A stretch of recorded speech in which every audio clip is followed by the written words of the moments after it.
time is very limited, but please feel free to keep eating and very much. Well, it's a pleasure to have you all here, and we want to thank also our guests for taking time to be here with us. And also for our sponsors, the Dutch Student Council, the International Development Group, and the MIT International Science Technology Initiative for making this possible. So we want to start by giving a short introduction about what we're studying at Ayotzinapa 2 months ago, on why this is such an important event, not just for Mexico, but for all the Latin American countries in the same situation. Most of you are probably familiar with the disappearance of the 40 students of Ayotzinapa, but I will give a quick overview for those of you who don't, and to be able to contextualize it. So September 26th, more than 2 months ago, 40 students from a rural school in southern state of Guerrero, Mexico, went to the city of Iguala, and they haven't been heard of since. The students came from the town of Ayotzinapa, where they attended a rural teachers training school. What happened to them is still unclear. The Mexican officials have claimed that the mayor of Iguala, his wife, both of whom had ties to organized crimes and claimed for the custody, figured that the students were going to disrupt an event later that day and ordered local police officers to stop them. When confronted with the students, the police opened fire, leaving 2 students and 2 guys found dead. A 6-person turned up dead the next day. According to the government, local police then reportedly turned 43 students over to Guerrero's community, along with the drug gang, who would include the students, cut them to pieces, and murder remains lashes in the However, the lack of hard evidence motivated their families and the country to continue demanding they are followed up. As mass protests outside the country, schools of Ayotzinapa have become the face of the 20,000 plus people still missing in Mexico in the last 2 years. The Ayotzinapa matters because it has uncovered these structural problems in Mexico, among many of them, for which states do not have capacity to react, and it has been infiltrated by powerful criminal organizations. So the idea of this discussion is to raise awareness and develop an understanding of the current situation in Mexico, or its institutional weaknesses along the global policies like the war on drugs have put the country into a human rights crisis. We are interested in generating ideas and proposals that help Mexico and other countries in similar situations to move forward. The relevance of federal governments in fostering an environment of peace and understanding our role in dealing with this crisis. Joining us today, we have 3 people with very diverse expertise and set of interests. First, we have Andrés Lajous, who is a journalist, activist, and political scientist. He did a master's in planning here at Tufts, so we're glad to have you back. He's currently a PhD candidate in Sociology at Princeton University. Miguel Basañez is a professor and director of the Judicial program at Tufts University, a PhD in Sociology from the London School of Economics. Has many years of experience in government, academia, and opinion research. He has published 12 books and more than 150 articles, and is currently conducting research in Canada, Italy, Russia, and Mexico. Jota Samper is an architect, urban planner, and artist. He's a doctorate of philosophy in urban regional planning from here, Tufts and MIT. His work seeks to understand the policies and practices that have both political and physical implications in the urban context are related to the reduction of violence.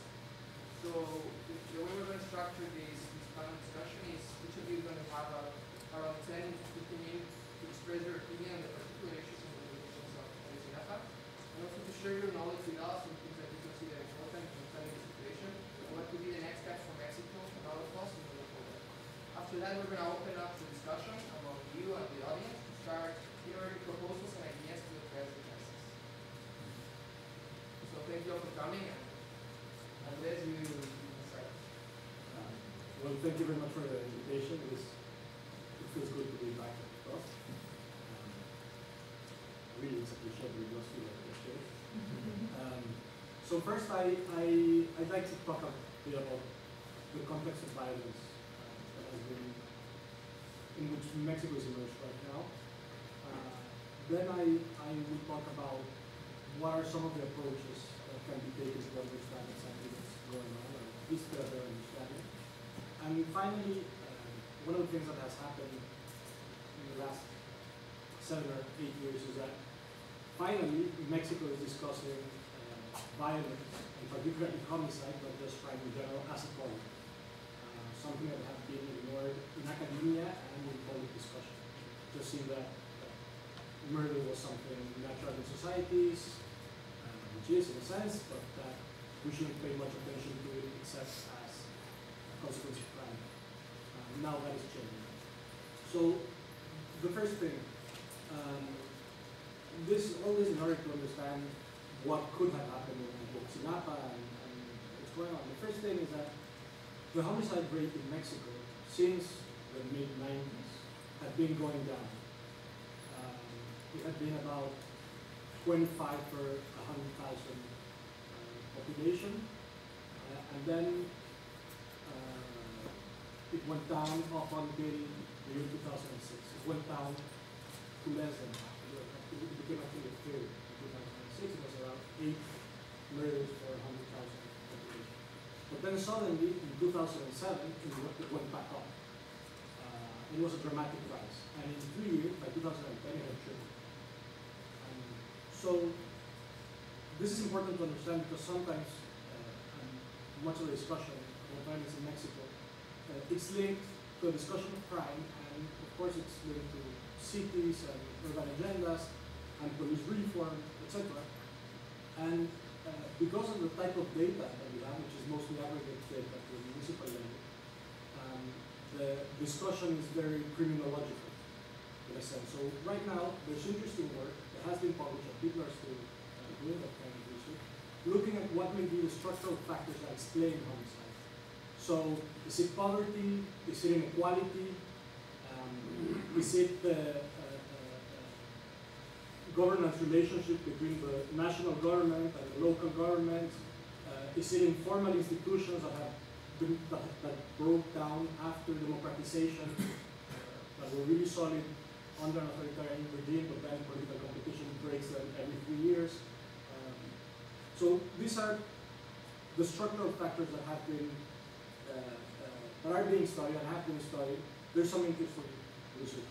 However, I don't think that it's probably the most useful kind of explanation looking at the sociological explanation because this happened so fast. It was a dramatic change basically from one year to another. So we had to do not only with the availability of people to be involved in criminal homicide, also the behavior of the police and the military. We had to do on how they're organized. And what I'm trying to say here is that we have to think about organizations and not only institutions, which is something that is frequently done in Mexico. We are obsessed with institutions as rules, as well as organizations. And the reason is that because violence is so hard to exert, in everyday life there is little violence, anyway. And homicidal violence is something unusual, even in really violent cases. And it's because individuals have a hard time exerting violence. So organizations help individuals to exert violence easier, to make it easier. So that's the whole point of military training. You train you to be able to exert violence on command. You need organizational support, you need psychological support, etc.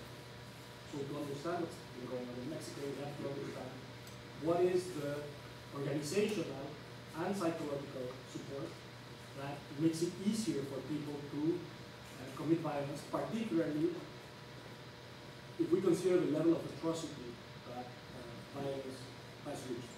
This also implies that we have to understand motivation. Normally, in studies about urban violence, not all of them, but most of the research does not consider motivation because it's information really hard to get. It's hard to say who kills who, when, and why. That's why we have trials, but still, there is some research that tries to look at motivation. It's not the same thing in analytical terms. The type of homicide that takes place in the context of another crime, or for example, a type of homicide which looks like revenge, or in a context of personal conflict or organizational conflict. So we also have to look at that and distinguish motivation in order to understand what's going on. So what we've seen since 2007 is the rise of criminal organizations that compete with each other through violence But also, and the organizational ecology does not only include these organizations, which initially were very different. Some were based on military organizations, others were more like family businesses. But through competition, they reach a certain standard in which if you're going to participate in some of the legal markets that are around Mexico, then you have to consider training as the best criminal organization. But that also includes the army and the police. They also set the standard of how other specialists people that are specialists in violence behave. It's not only, they are not acting in a vacuum, but they react to government behavior. And the level of violence the government uses in part determines the level of violence criminal organizations use. That's also something that we're taking into consideration. And then I skip a part which is very important, is that when we talk about homicide rates in Mexico at the national level, it obscures the fact that there's a lot of regional variation. The variation is dramatic. There are still many municipalities in Mexico that have 0 homicides each year. There are some that have the homicide rate similar to the one in the Wild West in the 19th century in the US. And that variation is what lets you see and lets you understand what the differences in organization and motivation might be leading to different results. And this variation can be very dramatic in just a few kilometers distance. Anyone who has been to Mexico City knows that the homicide rate there has been fairly constant for the last 10 years and hasn't changed as fast. It's going up, but it hasn't changed as fast as it changed in the state of Mexico, for example, which is just part of the metropolitan area. It's part of the state of Mexico, and of course, it's not the same thing as Ciudad Juárez or Michoacán. It's even unfair to say Michoacán. Some of the municipalities in Michoacán, some of the municipalities in Guerrero. So it's also important to look at that regional variation in the and considering regional variation and the organizational context, I think that it's fair to say that what's going on in Mexico has been going on for the last 7 years, in analytical terms, is very similar to a civil war. I'm not saying it's like a civil war because there are differences. Armed groups apparently do not have explicit political objectives and are not trying to topple the political status quo, although they do infiltrate political institutions. But the way they behave in terms of trying to set up local control, as many armed movements do for political reasons, and how they selectively kill people whom they think they're competing with, either because they have information or they have not been controlled through fear, and that also may explain part of the atrocity. This very bloody and horrible killings are messages to competitors, saying we can be really nasty. And competitors and also to people in your organization. If you spread information about us, then you're going to get money. So that's why I think that motivation is important. Also, it is similar to civil war in terms of the resources that are being mobilized. We think about the drug war in Mexico, we call it a drug war, but it's not the only source that has been mobilized. Some of the armed groups use, for example, steel gasoline in the north of the country. Some of them charge illegal taxes to mining companies, to lime producers. So they are mobilizing resources to finance their organizations in very similar ways as it happens in civil wars, where natural resources are captured in order to maintain the organization. And so this context has raised various discussions in Mexico. One of them, and there are camps in this discussion, some people say this is the product of the absence of the state. You look at certain parts of Mexico, simply there are no state institutions. The postal service doesn't get there, there are no hospitals, or very few. The contact with the state is sparse. People self-organize in order to survive, literally, particularly in rural areas with certain orographic characteristics. Some people say, no, the problem is the presence of the state.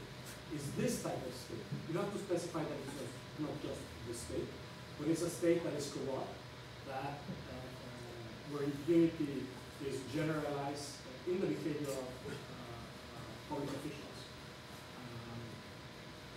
Then there's another discussion that people say this is the result of too much democracy. Democracy made it hard for different levels of government to coordinate and to mobilize where there is trouble. And because there's competition and there's political resistance from one party against the other, then if a party is governed by one party and the state, if the municipality is governed by one party, the state by another, and the federal government by another party, when they run into trouble, either they don't get, if they need help, they don't get help because it's another party, or they don't ask for help because maybe it will look bad for the next election.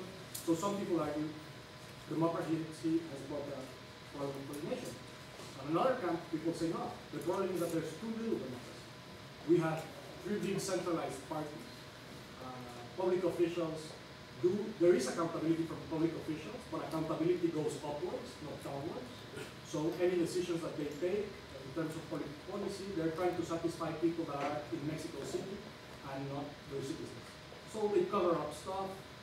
They try to make money on the side to just be able to show that they've been working to the media, etc.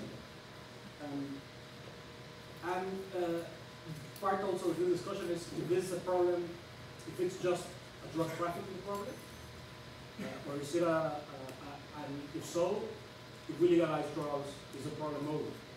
Some people say yes, it is mainly a drug trafficking problem because these organizations have a sustained flow of financial resources with very little cost of utility through drugs.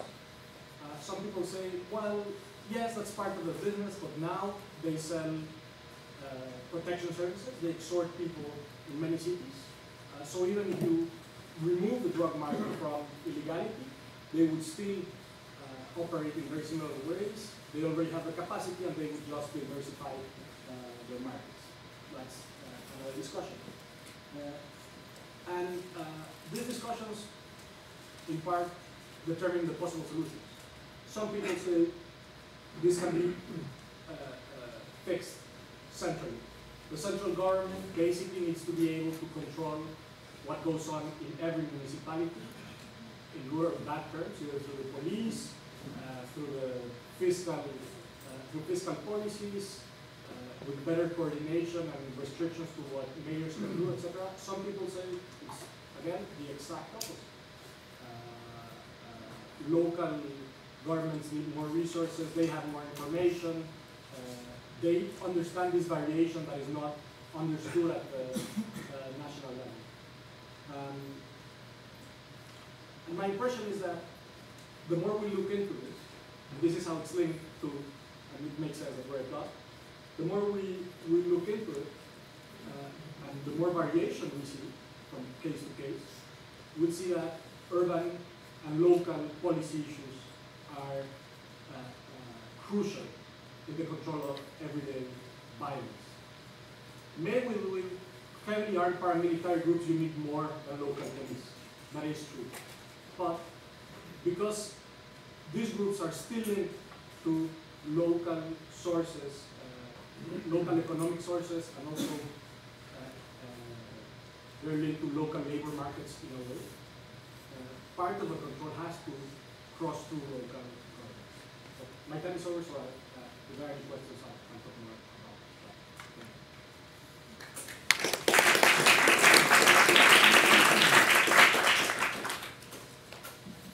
Okay, now it is my turn. I want to discuss with you 3 ideas. One refers to organized crime and toxic waste. The second one is to talk about the triangle of the dominant rationality that operates in any given moment in any given country. And number three, the contrast between the top 1% and the 99%. Let me begin first by saying that Ayotzinapa is a horrible case, particularly for the Mexican civil society and all civil society around the world. But not necessarily that's the case for the political society. And I'm thinking in the dark side of the Mexican political parties in this case. The dark side of free, pan, and theory. On the connection between organized crime and toxic waste, or I should call it disorganized crime, because when I look into Mexico, it seems to me that really we are talking of disorganized crime.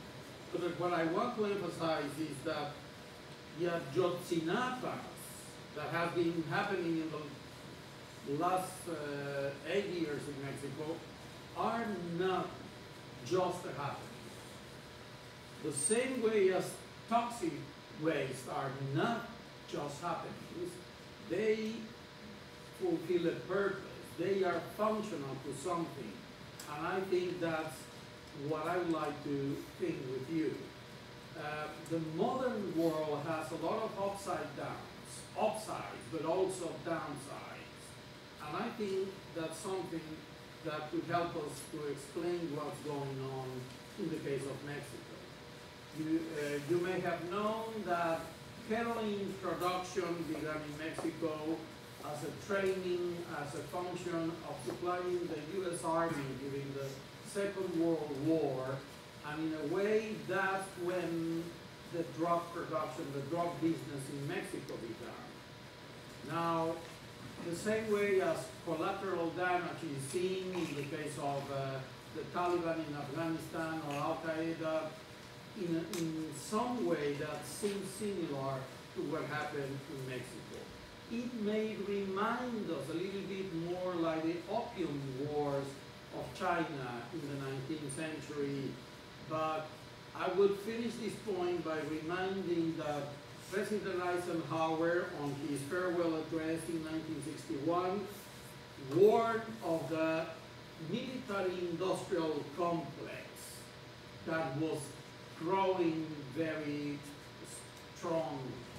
And all the way up today, we could be thinking in the case of the US with the pharmaceutical industrial complex and the financial complex. That in a way is telling us that something is going on with this late stage hyper-consumption capitalism and how Mexico is geared into that model. Let me move now into the second idea that I want to discuss with you, which is the triangle of the dominant rationality or logic. You have basically three dominant logics, and you can see with the help of a triangle. Most countries begins by having a political rationality on top, which makes the economic and the social rationality subordinate to the political. And when you look at that way, the agents of that are the dominant actors in a given society. So if the political rationality is dominant, then the politicians, the military, the workers' union, those are going to be the main actors, and the power struggle is going to be dominating the scene. In a way, that's where Mexico is right now. I was part of the 1968 movement, almost 60 years ago. And that movement, in a way, tried to shift the triangle to change that domination, but my generation was not able to achieve that goal. But it is your generation, and it is Ayotzinapa that may help into that journey. However, NAFTA, the negotiation of NAFTA in 92-94 did in a way change the triangle into an economic domination where the actors comes business and money and the pursuit of profits, which brought a lot of benefits to Mexico, but also some problems. Now, you may ask yourself, what examples could you have of countries where you have one or the other of those rationalities that I am referring to? If you want to think in political cases, as I said, Mexico being today, you could look into the classical China, the way in which China moved from the tribes into a civilization, very heavily under the political rationality domination. If you want to think in the domination of the social dimension, the norms, the rules, science, reasoning, intellectuals, universities, the world of thinking, you can then think on the classical Greece or in the classical India. And on the domination of the economy and business and profits, it is of course Europe during the 18th century, the US during the 19th century, if you want to look at the golden ages of this. Now, let me move to the final point that I wanted to discuss with you, the 1 and the 99. Most of you are or will be in the 1%, either by your origin or by your destiny. Now, the responsibility associated to that is huge, or should be. And one idea that I want to discuss with you is about zero tolerance to the lack of enforcement of the rules of the rule of law. But normally when you hear about the zero tolerance, you think about zero tolerance to the citizens. But that is not the approach that I want to discuss with you, but it's zero tolerance to the 1%. Because as you well know, when you belong to the 1%, you feel that the law, that you are over the law. Particularly the small laws are not to be respected by the 1%. And if that is the example that you give, then why should we expect that the 99% would follow the rule of law when they clearly see that the top 1% does not? And that brings me to this idea of the iron law of oligarchy. As you well know, Mexico, the current Mexico, the institutional Mexico, the Mexico of the 20th century is the child of the 1910 revolution that changed the 1%. But it only took to Mexico 3 generations to come back to the formation of an oligarchy. And that reminds you the iron law of oligarchy, the proposition of Mitchell in his book on the political parties. But if you think that the US is vaccinated against that, no way. To the US, it has taken them 9 generations to produce their own oligarchy, but as you well know, the American political system is broken, and they are producing more and more an oligarchy in similar ways as what we are seeing in Mexico. Let me finish by saying that probably your generation would be able to establish in Mexico a truth commission, one that involves the civil society, not only the political society, among the 3 parties that has done such a poor performance in the last few years. It is my generation, when I am guilty as charged of having introduced public opinion polling in Mexico for elections. And the civil organizations that were excited about that and that we were able to push for an opening of the political system We thought that once the alternancy had been achieved, that was enough. And that was a big mistake that we did, because it was not. And the political parties and all the power coalitions were able to get back to normal business. And that has not been good at all for Mexico. So major generation be able to establish a truth commission and to investigate and punish the responsible for Ayotzinapa. Not only the directly responsible, but also the indirectly responsible. A commission that could be particularly conducted by the real civil society. In Mexico, by civil society, the political society to understand the Red Cross and the few foundations and the social page in the newspaper. That is not civil society. I leave it here. I'm open to your questions. Thank you.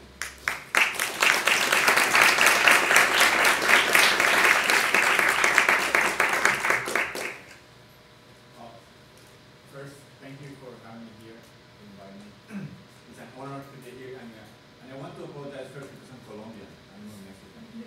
So I have some level of ignorance when I arrived. I'm really interested in a number of urban conflict, and a lot of my research has to do to understand the role of conflict in cities. And I think that because I'm interested in that, I have been invited here. And even as Donald Duck thinks that all Latin America looks like Mexico, actually Latin America is a very heterogeneous place. And Mexico is a country that is actually very different to any other country in Latin America. And I guess all of you could agree with that very well.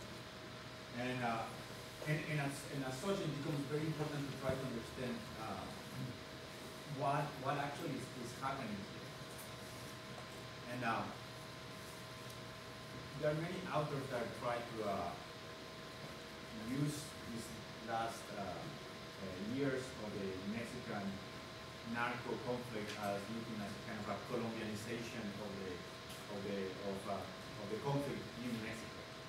And I'm very disagree with what is happening there, because I think it's a very different thing. I want to try to do today is try to use this specific case.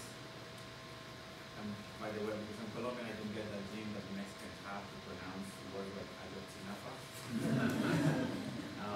So to try to understand this specific case and try to put it apart and try to see why this case is important, and then later, why it's important for Mexico, and why it's important for us, and why it's important for us here at an academic institution, and at the end of that, what we could do with that.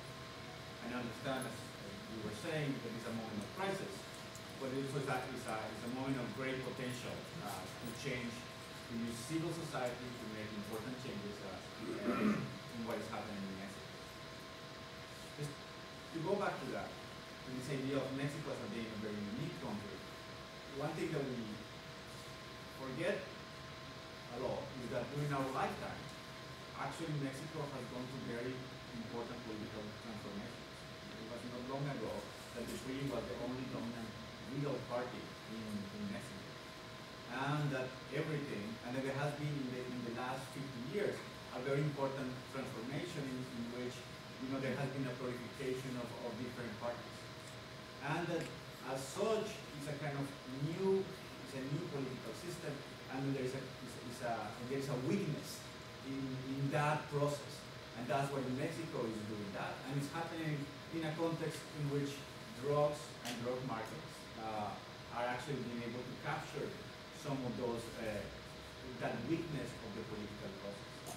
And as such, it becomes very, very complicated to understand.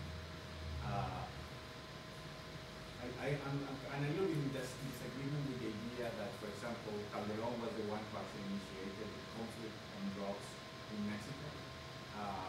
I see that what is happening in Mexico as an increasing, from this my naive perspective, as the increase of homicides in Mexico through the conflict on drugs is part of more a competition between different drug cartels than more a competition of the state against the careful in the case of Colombia, in which actually the clear competition between the state and the narco groups actually created a polarization of the conflict. So it was very clear that the people that were killed was either narco traffickers or police people, and the narco traffickers were killing the police. And it was sort of like that. And there were moments of alliances between narco groups and the state to kill other narco groups. But at the end, it was very clear who were the groups. I think in Mexico, the cosmology is way more complex than what happened in Colombia in the 1990s. And I think that important distinction allows to come to this case with a different light. How many of you are really clear what happened? Raise your hand if you're really clear. I think it's very clear for everybody. But I think there are few elements that are kind of key, and I want to try to go to those elements really clear. Before that, I want to clarify one little point, and this is the idea of the use of violence. Manuel Delgado, a Spanish sociologist, mentioned that killing, the act of killing somebody, is the use of violence, is the last resort of communication. In a line of dialogue, the last resort to communicate with your enemy is actually killing your enemy. So in that context, it's very important to understand why we lead to the point of killing somebody.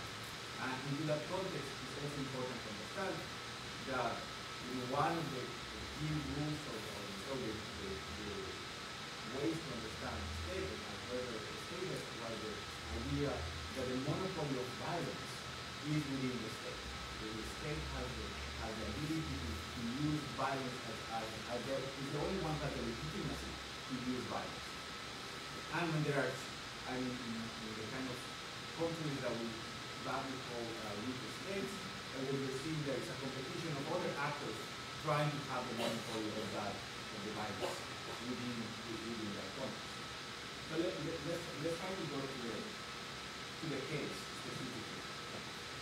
So we have a series of students traveling from a teaching training college in Ayotzinapa to the town of Iguala in Guerrero to state a protest against what they say discrimination of hiring practices for teachers, which favor urban students instead of rural ones. And we're seeing this, and this actually, just to understand, is coming from a specific university where actually these are not regular students, it's a very well-trained activists. They are very wise in the use of protest as a way to manipulate the government to get them the things that they really need.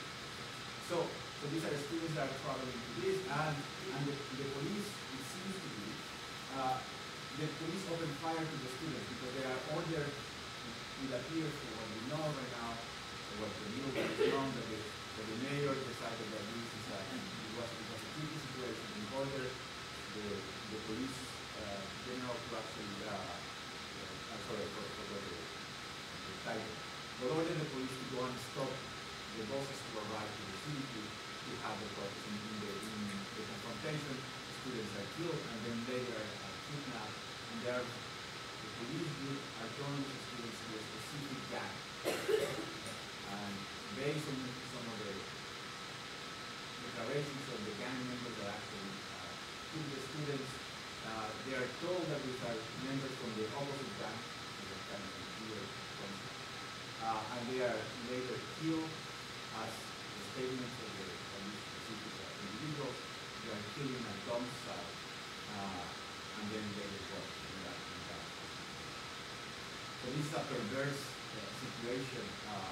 Later, the mayor and the incriminated people in the police escape.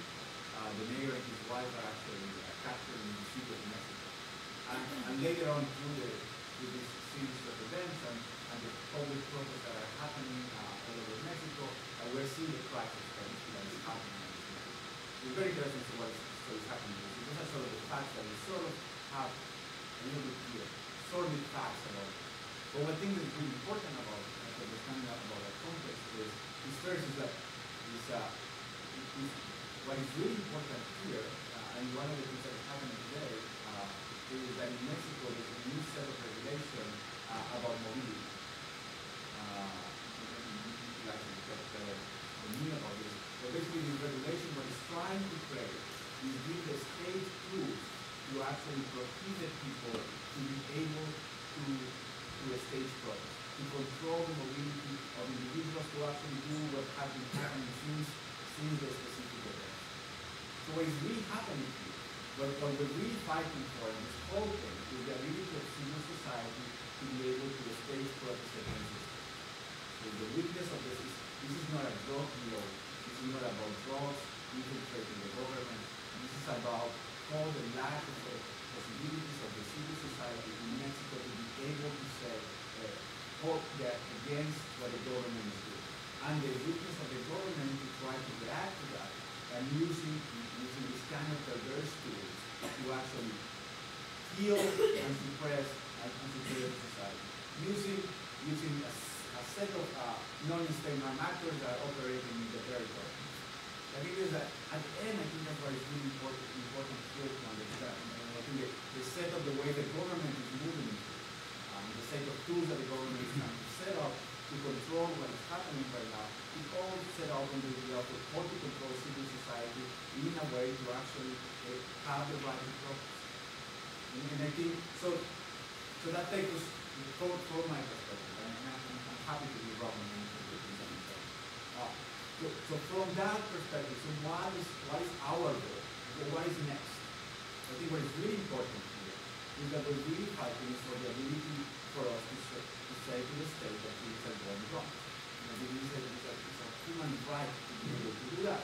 And protest, even so as many teachers think that it's not staging protest on the public space is not an important thing. The issue that is important to 243 students, it shows the value that the staging protest in public space actually is. So what we're going to do with this is, I think it's a question that is still unresolved, but what we could do also in this room about that is to protect those who are actually staging this protest and to create tools and train ourselves in ways to stage protest, not only in Mexico or not only in other places in Latin America, but as we have seen over the last weeks here in the United States. We hope we could protect that right of having this illegal protest and to go to the streets and actually force the government to change specific regulation. And I think with that, I just wanted to leave that as well.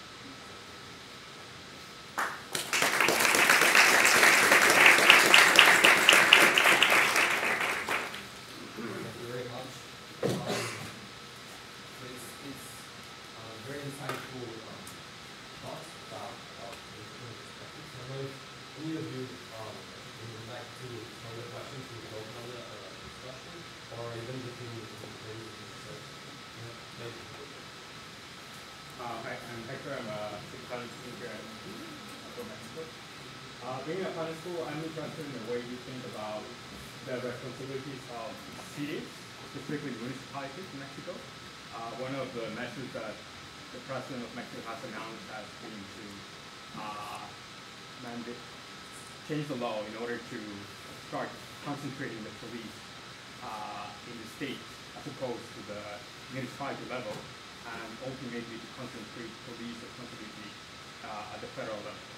So there seems to be a trade-off between strengthening the power of municipalities as a form of government and the acute and immediate need to provide security for Mexican citizens. So I would be interested to know your opinion about this, the role of municipalities in Mexico in this specific situation. Thank you.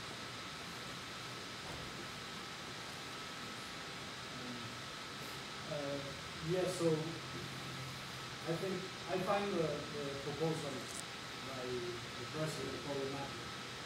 I think that's based on the first wrong assumption is that there is no guarantee that state or even federal government is much better than local government. We do know why local governments are weak.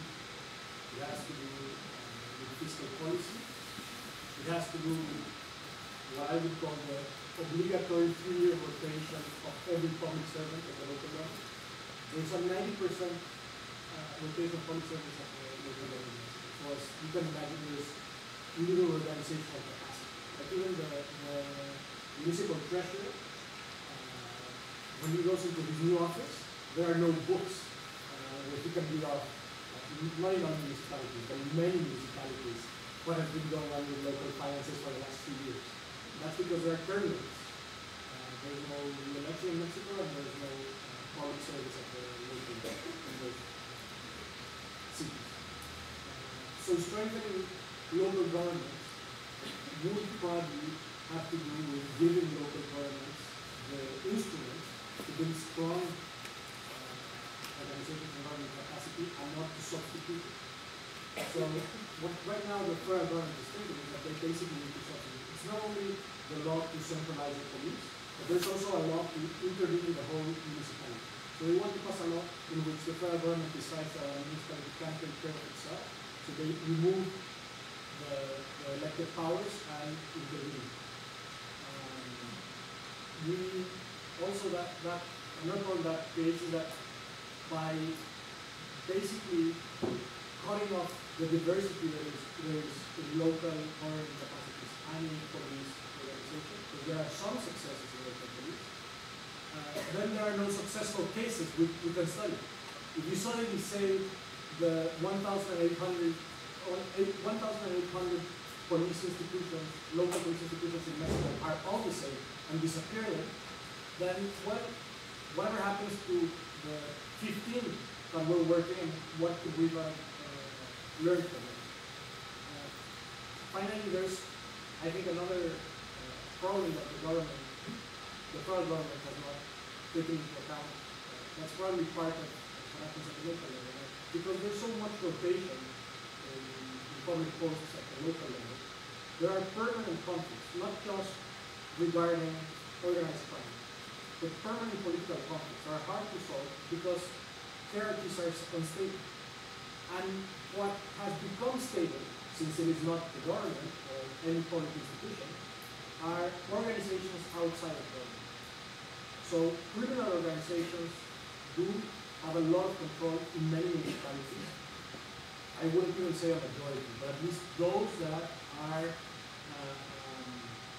in the regions where drug trafficking organizations operate, and some of the other criminal organizations that are linked to traditions. In those places, they have become the actual power. But it's not only that. At the local level, private companies are much more powerful than local government. And that will not be solved by centralizing the police. So it's a problem of power. And the government is trying to tell us it's a problem of laws, maybe of technology, and it's a problem of the distribution of power. And the tragedy with how since there is Mexico, there's very little organization, as it's understood as political organization. There is the remnants of the old authoritarian forms of organization, which are clientelistic and corporatist, which are linked all the way up to the center. Some of it has broken up. And then there's new forms of organization, which are criminal gangs. But political organization that is not linked to big corporate groups or political parties, or to criminal gangs, or just as funds for private companies, is absent. And unless the balance of power is changed by new organizations, it's hard to know that even if they had some really good solution through police centralization or intervening in municipalities, it's hard to know that things will change. I mean, Mexico has changed laws. The last 12 years has been the period with most constitutional reforms in the history of Mexico, and with the most production of secondary laws. But they are not implemented because the same people are in power, were in power in the past, and they have no interest in implementing the laws, even at least the better ones.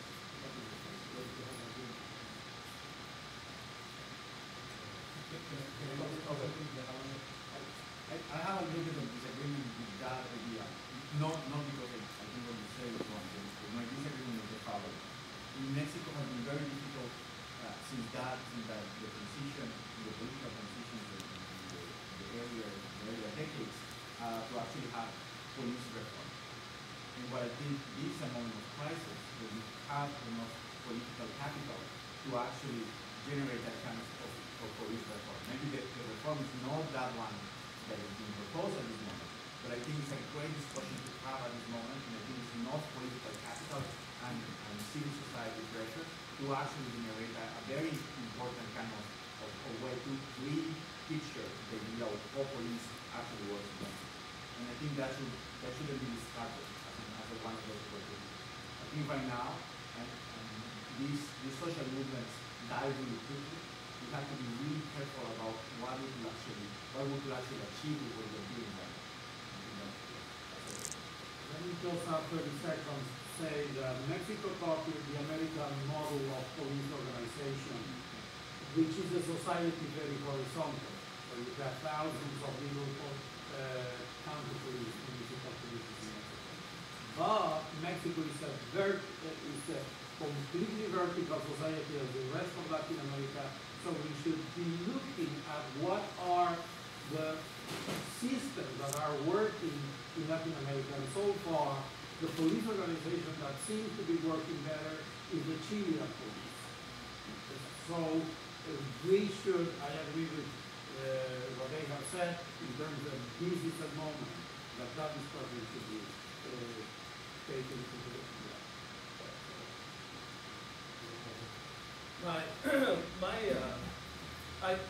I heard civil society mentioned a lot, and I definitely agree that that's critical for holding government in check, but also holding big corporations in check.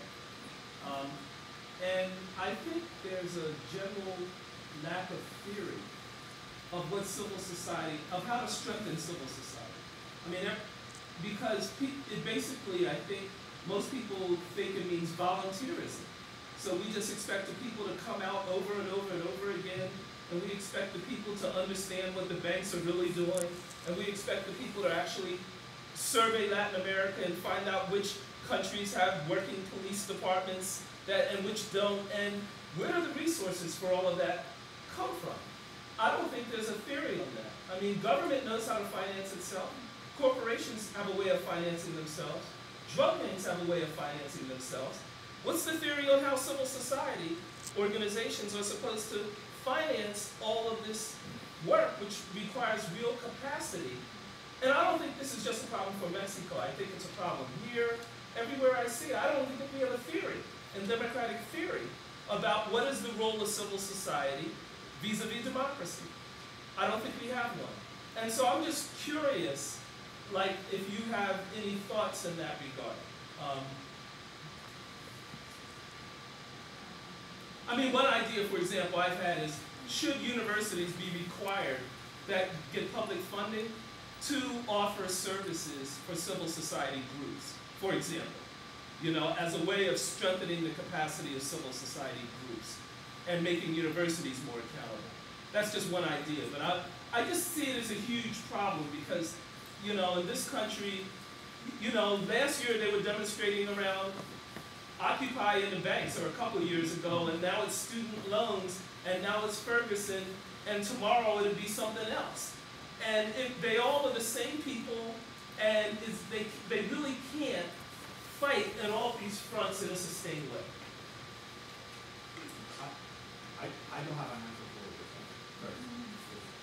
Well, I saw a case that was very fascinating in Medellin, that is a city that I know maybe too much about, but that I not so.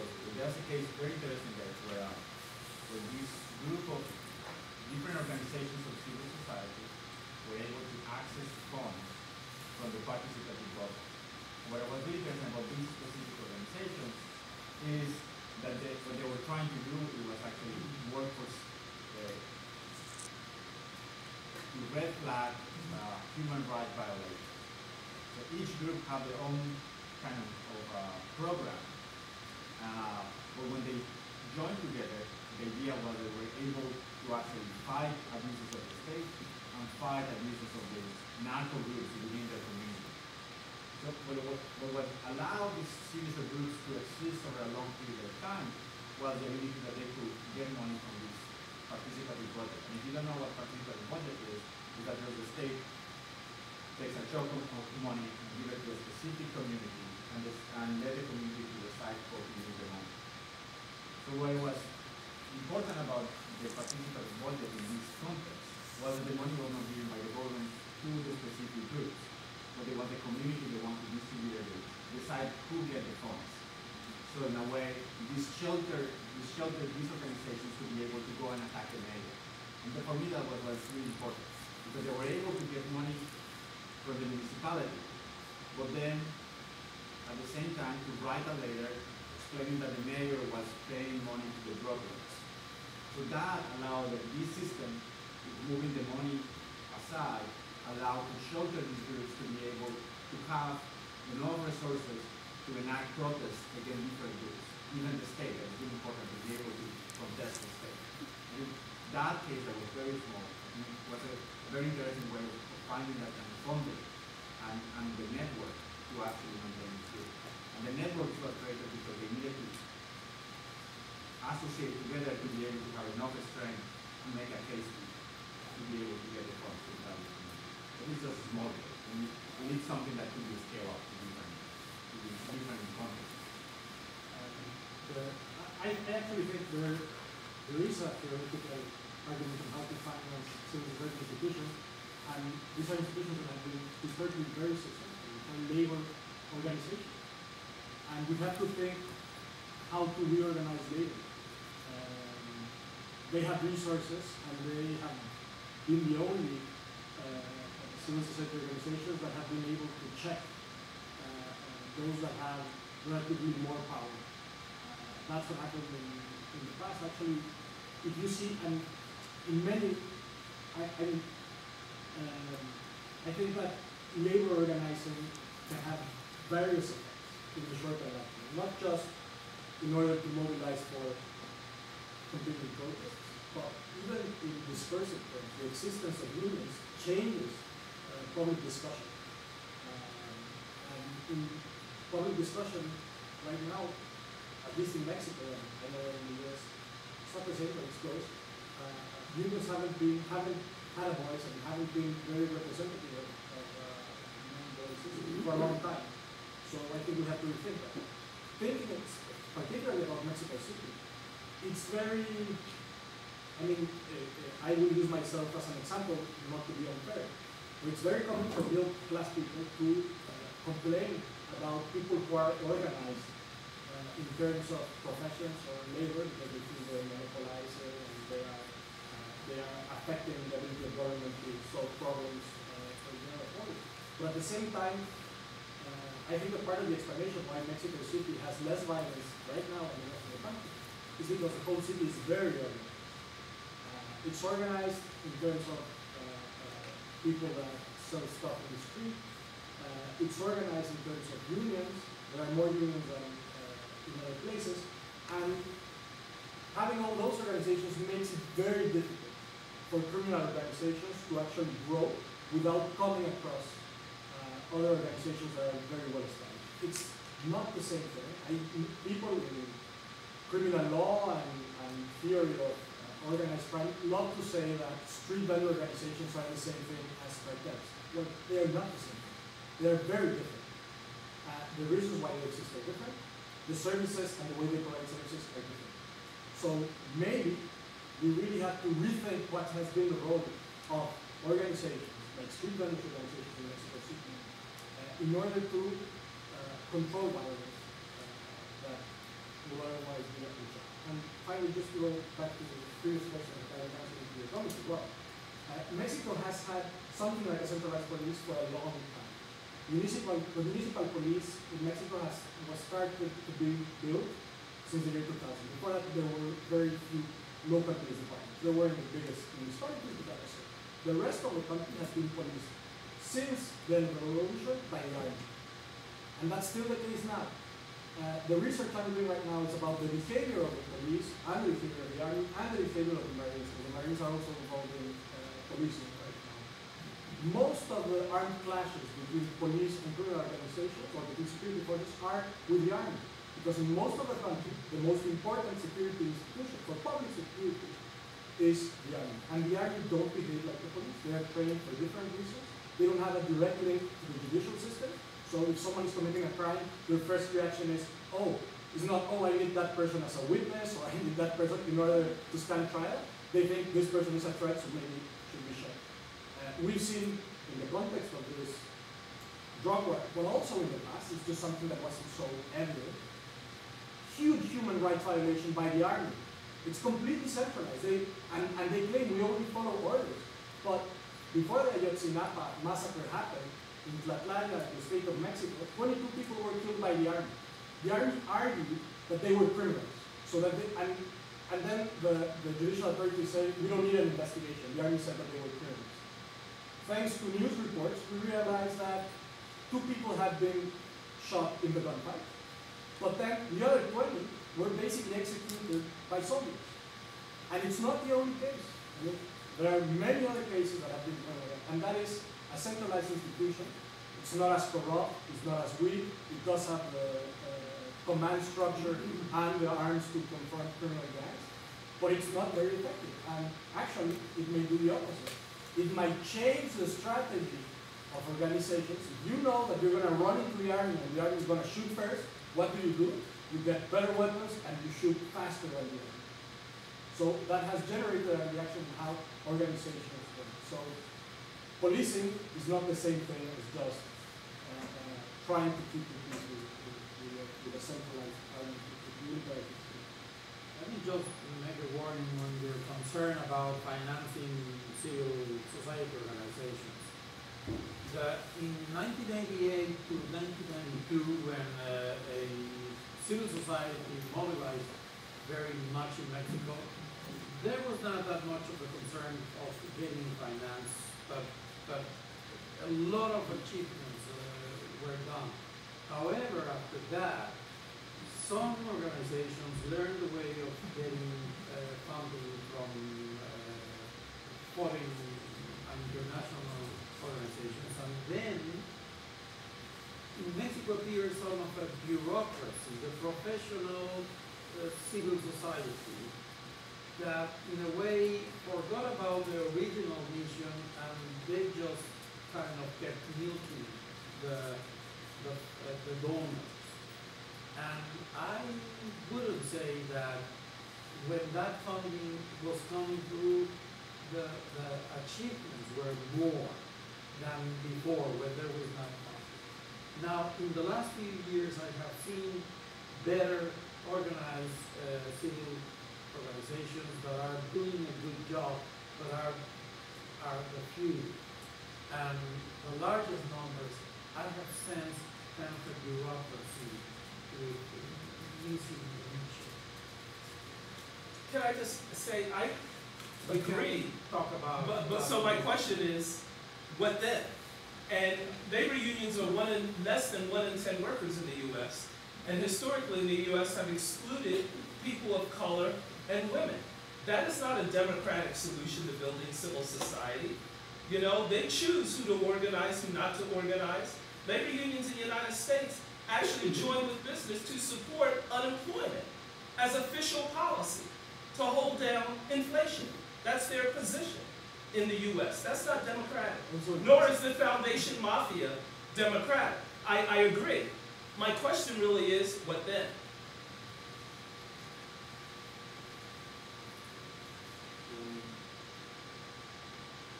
Yeah, I agree with what you said. Mexico is a country that is not large enough to affect social change in the world. And right now, today, Ferguson is a small example of the breakdown of law enforcement in America. And there is a fractured rebellion against it. How can a country like Mexico reorganize its law enforcement to move away from the Himmler model?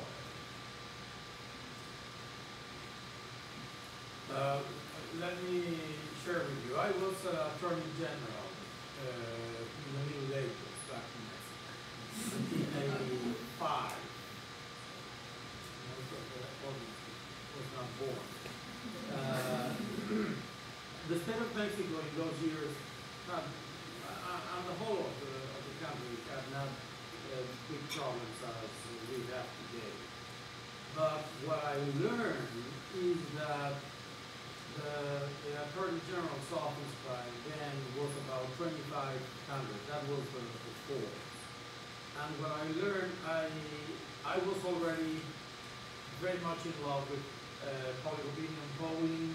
And so the first thing that I did as soon as I took office was to make a census, an anonymous census. So I designed and sent out a questionnaire, and I asked the whole staff of the office to reply to that, and assuring that nobody would know who they were, and that it was only me who would be processing the data. What I learned is that it was a small portion of the force of very bad guns, really guns, but they were about 15 or 20. And then you have, in the other end, very good guys, extremely motivated, ready to do what it took to improve the office. And in the middle, all of the rest, ready to go either way depending on what were the signs they were seeing. And that very much impacted me, and that led me to take a series of actions that really began a war with the bad guys, and my private assistant was killed in that war. And then I faced either stepping back or moving ahead, and then I decided to go ahead, and that really made that the really bad guys, after several weeks, they said, okay, let's just leave this silly guy, we will get back after he's gone. He will not last. So that's exactly what happened. After about a year and a half, I was gone, and when I think of that, I think of the case of Bogota and the two mayors that after a big trial, they changed a lot of things in 10 years in Bogota, and then they left and things got back to normal. That was also my case. So change is possible, but it is much more what needs to be done to sustain change. It's not only a matter of a city or an institution or someone isolated. It needs to really be a larger thing, but it's possible.